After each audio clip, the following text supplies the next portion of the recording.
what I don't know. When I'm afraid, thinking I'm alone, you remind me that I still belong.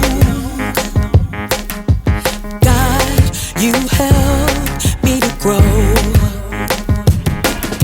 When I am scared, I don't feel strong. When I'm afraid, something is wrong, you remind me that you're in control.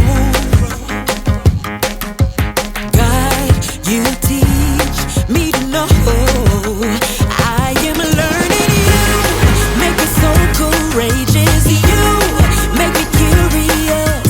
There is so much you have given, so much to explore. You're teaching me I'm gonna be a better me.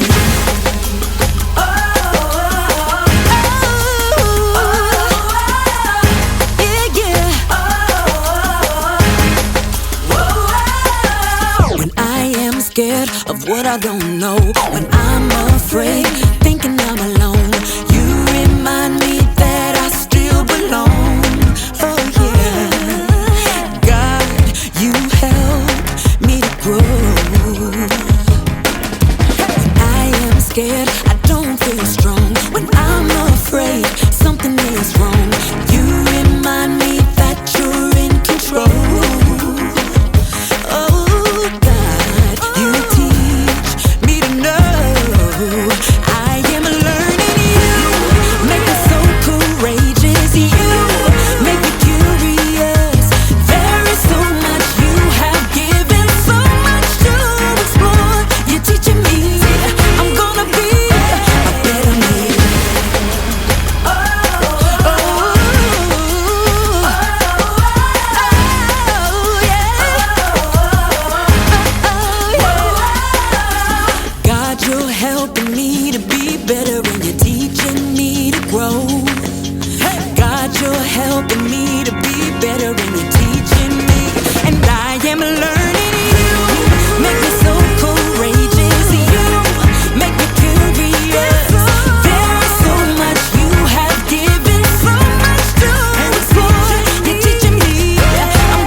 What's your favorite way to discover something new? Maybe you like to do a deep dive, the old-fashioned way. When the moon is overhead, you weigh slightly less. What? Maybe you like to go straight to the source and ask someone, "Hey mom, can you teach me how to make those amazing chocolate chip cookies?" You might use a virtual assistant to surf the web. "Alexa, how many feet are in 1 mile?" There are 5,280 feet in 1 mile. You might even like to discover new things by running your own experiment.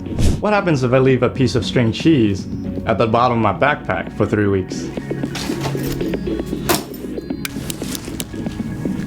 Ugh. There are so many ways to learn, and a whole universe to discover. But the very most important thing to learn about is the one who created it all. Like, Jesus Christ is the same yesterday, today, and forever. Every good and perfect gift is from above, from God. God counts every hair on your head. God loves our curiosity. God loves when we ask questions. And the more you discover about God and the world God made, the more you can follow God with your life. When you discover brand new ways to share God's love with those around you, then others can see how God is teaching you to grow. That's why knowledge is such an amazing way to worship God with your life. Because worship is about more than just singing loud, it's all about living loud.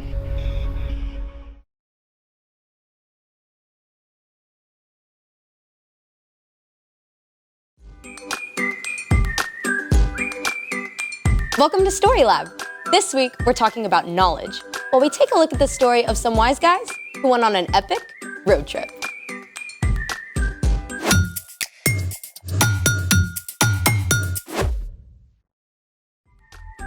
Hey, I'm Skylar. And I'm Sebastian. We're talking about knowledge, which is learning something new so you can be better at whatever you do. I want to know what's in this box. So do I. You mean you didn't wrap it? Nope. It's a leftover gift I forgot about. There's no "from" on the gift tag. Yeah, I don't know who left it. So open it already. What? I want to see if I can gain some knowledge about what's inside without opening it. Wait, there's a word for that. Forensics.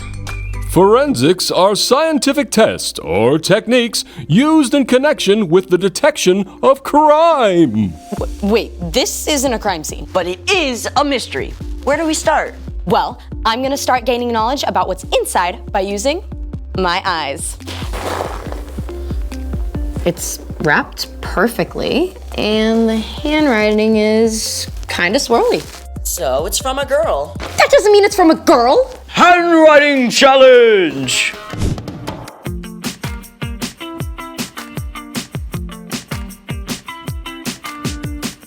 Yours is swirly-ish. Well, yours is barely readable. That's true. What's next? Next, I'm gonna gain knowledge with my ears. Aha! What rattles like that? Maracas, birdseed. Snakes?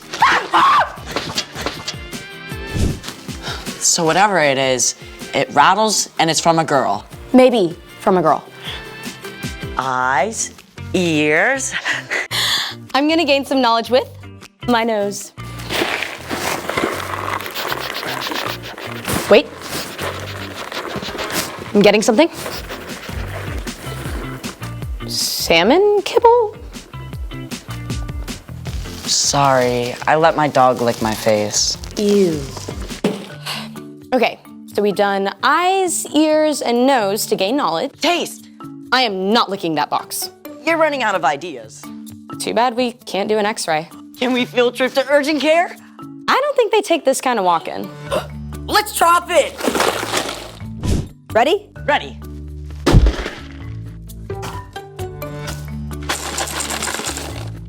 Same rattle as before. Rattles, maybe from a girl. Doesn't smell, doesn't break. What's next in our search for knowledge? Heat it. Heat it? What's that gonna do? I don't know. I think it's time to up our experiment game. And I think it's time for... The story before the story. Today, we're in the first book of the New Testament, Matthew. But before Matthew, in the very beginning, out of deep love, God made an amazing world. But when people turned away from God, the world was broken. God made a plan to draw people back to relationship.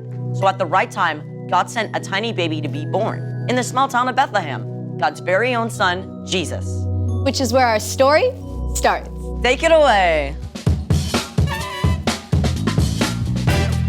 Hey, Erica. Hey y'all! So, we don't exactly know how the wise men discovered what the star meant. Look at that new star rising in the west. It's so bright. Surely it means something. But they may have known about Daniel, who had been taken as a captive from Jerusalem to Babylon hundreds of years before. Daniel had been an advisor to the king and would have shared the Jewish scriptures and promises from God with his fellow advisors. Look here. In the Jewish scroll of Numbers, A star will come from among the people of Jacob.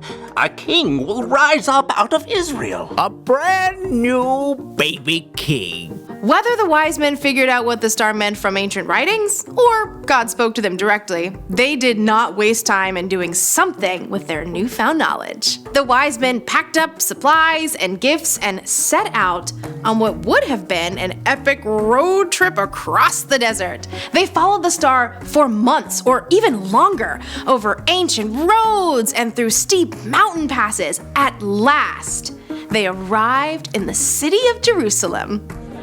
Where is the child who has been born to be king of the Jews? We saw his star when it rose. Now we've come to worship him.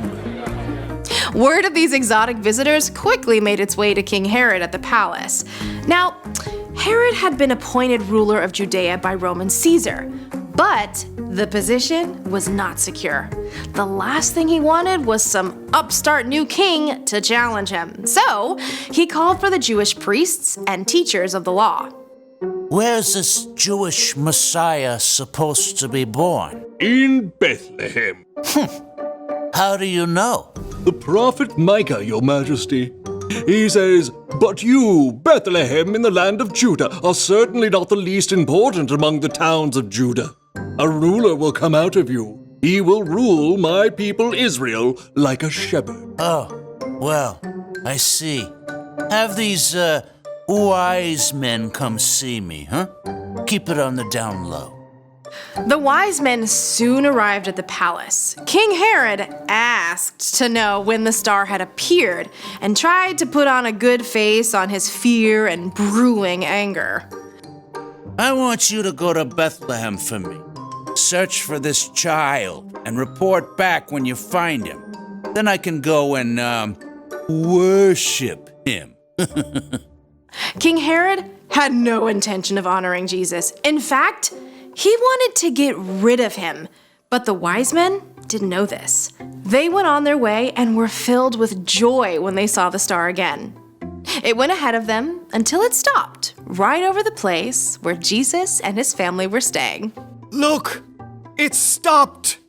This must be the place. I'll knock. The wise men were welcomed into the home by Mary and Joseph. By this time, Jesus was a young child, and the wise men offered him beautiful gifts of gold, frankincense, and myrrh. These were not your average baby shower gifts. In fact, these were the kind of gifts that would be given to a powerful king. It was just one more sign of who Jesus was and would become. At last, the wise men left Jesus to begin their long journey home. They planned to return to Herod as they had been asked, but thankfully, God spoke to the wise men in a dream and warned them not to go back to Herod. So, the wise men chose a different road for their trip home. The end. That Herod dude was a bad dude. But thankfully, the wise men got the message. When God gave them new information, they changed their plans. Just like when they saw the new star in the first place. Exactly. The wise men didn't sit around wondering. They took action to discover what the star was about. And their search led them to God's very own son, Jesus. So, what's our part in the story? Good question. The wise men traveled hundreds of miles over months and months to discover more about God. But we can begin learning more about who God is right now, today. The Apostle Paul wrote, "Ever since the world was created, it has been possible to see the qualities of God that are not seen. Those things can be seen in what has been made." So all the things we can find in nature can tell us more about God. And all the things we study through science. That's right. I mean, just look at a leaf under a microscope, or a bug, or a human cell. They are amazing. You will be in awe of what God created. Or go outside and look at the night sky. God made vast galaxies, millions of miles apart, filled with millions of stars. Our God is so big. So big. You can learn about God through the people God created too. Your classmates or neighbors. They're all made in God's image and show a little bit of who God is. So stay curious about everything. Yeah, and ask a lot of questions. You got it. There is no end to what you can discover about God. See you next time. Bye, Erica. So here's the thing. Never stop searching for what's true. I still want to know what's inside. And I think I know. How? I just got a text from my Aunt Beth asking how I liked her gift. This gift? She always sends me a movie streaming gift card and microwave popcorn. See, we should have heated it. Thanks for joining us in the Story Lab. We'll see you next time. Do we heat it now? I'm hungry. Sure.